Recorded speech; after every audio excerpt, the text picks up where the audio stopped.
线上的家人朋友们平安，我是梦幻厨房在我家的 Vivian。 几天前分享过古早味咸汤圆的做法，很多朋友说也想学鲜肉汤圆，没问题，今天就手把手教大家做好吃的鲜肉汤圆，从皮到馅料，亲手做出阿嬷勾扎比的鲜肉汤圆，真的很有成就感。特别喜欢肉馅的部分，油葱酥的香气夹杂在鲜肉的汤汁当中，搭配上外皮的软糯 Q 弹，哇塞，真的是绝配。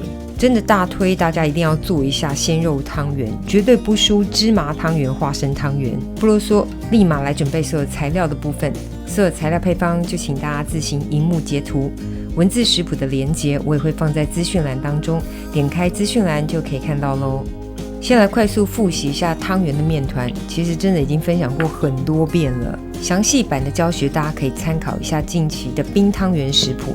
重点提醒就是冲入的水要是介于75到85度 C， 先搅拌成碎面块状之后再揉捏成团，很快面团就可以揉光滑咯。我觉得糯米面团算是最好做的面团。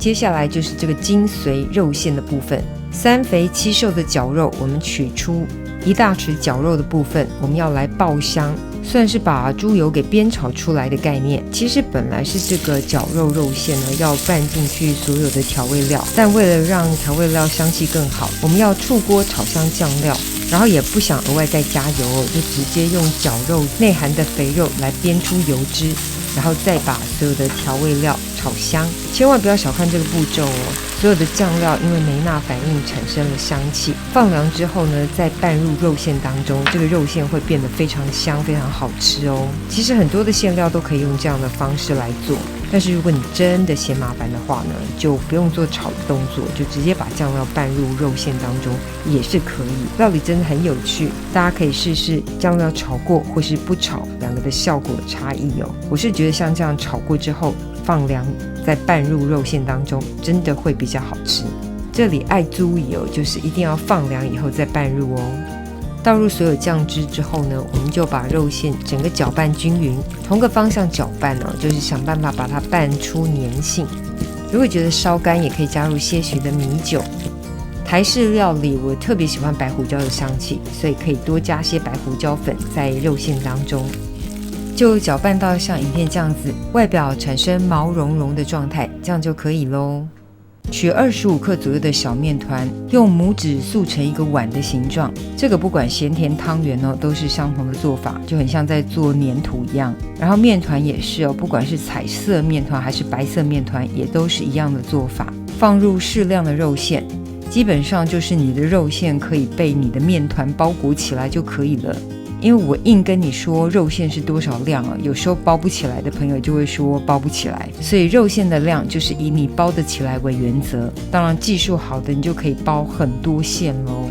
包好的鲜肉汤圆可以跟小汤圆一起来煮咸汤圆咯。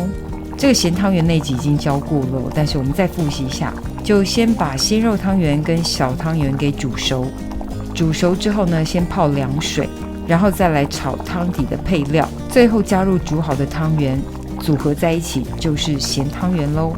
所以这个阶段先把鲜肉汤圆给煮熟，水滚之后呢，放入鲜肉汤圆，稍微煮一下哦。鲜肉汤圆全部都浮在水面上的时候，就表示已经煮熟了。如果是冷冻的鲜肉汤圆，记得就是要再点水一次。煮好的鲜肉汤圆，我们就立刻泡入冷水当中，让它降温之后放一旁备用。接着就是把咸汤圆的所有材料出锅炒香，不只是食材要炒香哦，之后要把酱料也给炒香。这个就是所谓的 Cam 汤，也就是所谓的梅纳反应啦。对了，提醒一下大家，多做的汤圆就是密封好冷冻保存哦。最后加入清水或是无盐的高汤，然后让汤头煮到大滚，滚沸之后就可以加入之前处理好的汤圆。除了鲜肉汤圆，也可以混合普通的小汤圆，不同的大小组合哦，不止视觉效果好，吃起来的口感也很有层次变化哦。记得最后起锅前要撒上大量的白胡椒粉，淋上冷压芝麻油，跟加入好吃的当欧，然后稍微的拌一下，当欧一下就熟了。超级好吃的鲜肉咸汤圆就大功告成咯。真的不骗大家，好香好好吃，拜托大家一定要做一下这个超级美味的咸汤圆。鲜肉咸汤圆，等你交作业咯。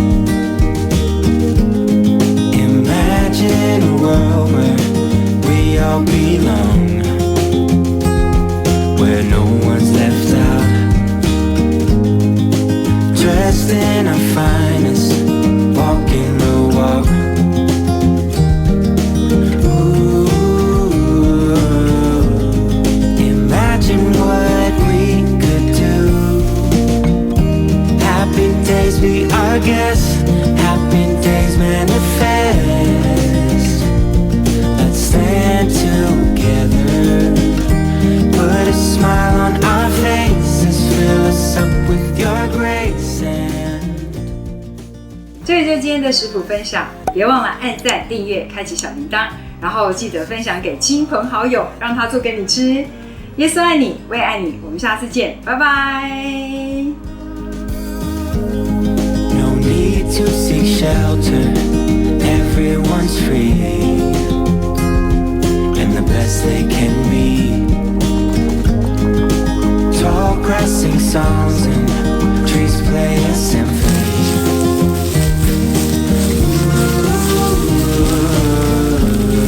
Imagine what we would do. Happy days be our guess. Happy days manifest.